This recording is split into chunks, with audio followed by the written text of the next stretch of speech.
మొత్తానికి రాజ్ రౌడీల చేతుల్లో నుంచి మాయను కాపాడి ఇంట్లోకి తీసుకొచ్చి నిజం చెప్పిస్తాడు. ఈ క్రమంలోనే ఇక కనకం, ఎప్పుడు ఫైర్ బ్రాండ్లా కనిపించే కనకం ఇవాళ మాత్రం చాలా ఎమోషనల్ సీన్స్ ఉన్నాయి. ఇదంతా ఎలా జరిగిందో తెలుసుకునే ముందు మన ఛానల్ కనుక ఎవరైనా ఫస్ట్ టైం చూస్తుంటే వీడియోని లైక్ చేయండి, ఛానల్ని సబ్స్క్రైబ్ చేయండి. ఇక వీడియోలోకి వెళితే కావ్య చేసిన పనికి రాజ్ మండిపడతాడు. కావ్యను తిడుతూ ఉంటాడు. నీకెన్నిసార్లు చెప్పినా వినవా?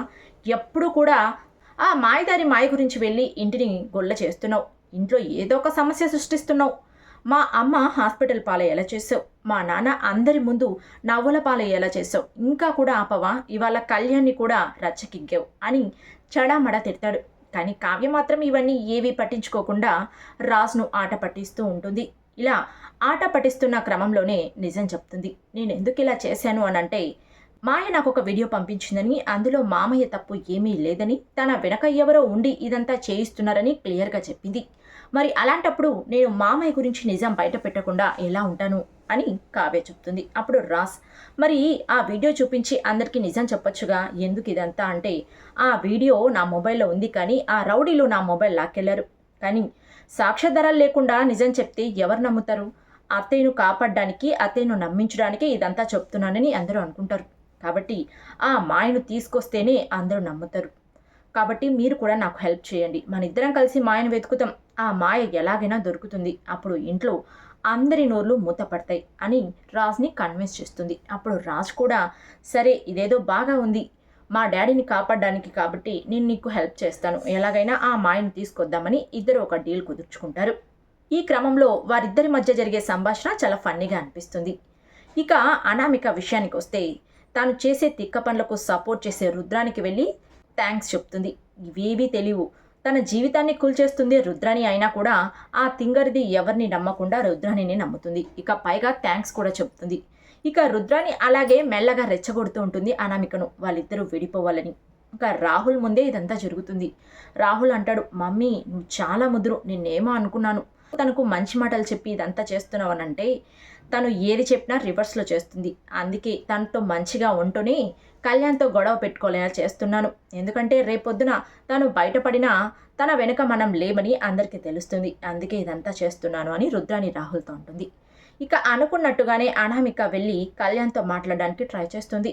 ఇదంతా మర్చిపోదాం, ముందులాగా ఉందాం, మనం ముందు ప్రేమించి పెళ్లి చేసుకున్నాం కాబట్టి అదేలాగా ఉందాం, ఇప్పుడు జరిగిందంతా మర్చిపో, అప్పు గురించి నువ్వు మాట్లాడకు, నేను మాట్లాడను అని కళ్యాణ్ని కూల్ చేయడానికి చాలా ట్రై చేస్తుంది. కళ్యాణ్ మాత్రం అస్సలు ఒప్పుకోడు.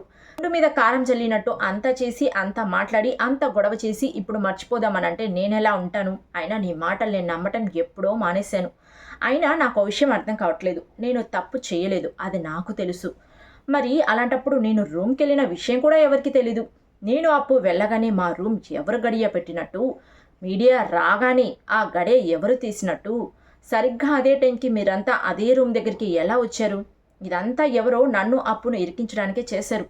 నేను మాత్రం వాళ్ళని వదలను, ఖచ్చితంగా వాళ్ళని బయటకు తెస్తాను. ఏ మీడియా ముందైతే నా పరువు తీశారో అదే మీడియా ముందు వాళ్ళందరి పరువు తీస్తాను, వాళ్ళందరినీ బయట పెడతాను అంటూ వెళ్ళిపోతాడు కళ్యాణ్. ఇక అనామికకు చెమట్లు పడతాయి. ఇదంతా చేసింది తనేనని తెలిస్తే ఇక కళ్యాణ్ జీవితంలో తన మొహం చూడు అని ఆలోచిస్తూ తటపటాయిస్తూ ఉంటుంది అనామిక. అప్పును లాక్కెళ్ళిన కనకం అప్పును చడామడ తిడుతుంది. తెలిసి తెలియక చేసే నువ్వు పనులు నీ జీవితాన్ని నాశనం చేస్తాయి. రేపొద్దున నీకు పెళ్ళైన తర్వాత ఇలా జరిగిందని నీ భర్తకు తెలిస్తే మొదటి రాత్రి నుంచి షష్ఠి పూర్తి వరకు నేను ఏడిపిస్తూనే ఉంటారు, అదే మాట మీద అంటూ ఇప్పుడున్న మగజాతి గురించి మాట్లాడుతుంది కనకం. అలా అయితే అలాంటి భర్తను నాకొద్దు, నేను పెళ్లి చేసుకోను అని అంటే, ఒకడు కాదు మగాడు అన్నవాడు ప్రతి ఒక్కడు అలానే ఉన్నాడు అంటే, అయితే నాకు అసలు పెళ్ళే వద్దు, నేను జీవితాంతం మీకు తోడుగానే ఉంటుంది అని తెగేసి చెప్తుంది అప్పు. కానీ చాలా ఎమోషనల్ అవుతుంది కనకం. కనకం మాట్లాడే ప్రతి ఒక్క మాట ప్రతి ఆడపిల్లకు టచ్ అయ్యేలా ఉంటుంది. కనకం క్యారెక్టర్ మాత్రం ఆడపిల్ల తల్లిగా చాలా బాగా చూపించారు డైరెక్టర్ గారు. వైపు అపర్ణ రూమ్లో వెళ్ళి ఏడుస్తూ ఉంటుంది. సుభాష్ వెళ్ళి ఓదార్చడానికి ట్రై చేస్తారు. ఆ పిల్ల ఏదో తెలిసి తెలియక మాట్లాడింది, నువ్వెందుకు బాధపడుతున్నావని. ఇంతకుముందు ఎవరైనా నా ముందు మాట్లాడాలంటే భయపడేవారు, అలాంటిది ఇప్పుడు నాకు మొహం లేకుండా చేశారు. ఆ పిల్ల ఆ మాట అనగానే కళ్యాణ్ అన్నేసి మాటలు అంటుంది. కళ్యాణ్ మీద నాకు నమ్మకం ఉంది, నేనే పెంచాను. కళ్యాణ్ అలాంటి క్యారెక్టర్ కాదు అని నాకు చెప్పాలనున్నా చెప్పలేకపోయాను. ఒకవేళ చెప్తే ముందు నీ భర్త గురించి చూసుకో అని మొహం మీద చెప్తే నా మొహం ఎక్కడ పెట్టుకోవాలి, నాకు విలువ లేకుండా చేశారు ఈ ఇంట్లో అని చాలా ఎమోషనల్ అవుతుంది అపర్ణ. ఇక రాజ్, కావ్య మాయ గురించి వేట మొదలు పెడతారు. కార్లో పోలీస్ స్టేషన్కు వెళ్తూ ఉంటారు. ఇక దారిలో మాయను వెంబడిస్తున్న రౌడీలు కనిపిస్తారు. ఇంతటితో ఎపిసోడ్ ముగుస్తుంది. రేపటి ఎపిసోడ్లో ఆ రౌడీలను చిత్తకొట్టి మరీ మాయను ఇంటికి తీసుకొచ్చి నిజం చెప్పిస్తాడు. చూడాలి మరి అపర్ణ జీవితంలో ఏ మార్పులు రాబోతున్నాయో. ఇవాల్టి ఎపిసోడ్ కనుక మీకు నచ్చినట్టయితే వీడియోని లైక్ చేయండి. ఇలాంటి మరిన్ని సీరియల్ రివ్యూస్ కోసం మన ఛానల్ని సబ్స్క్రైబ్ చేయండి.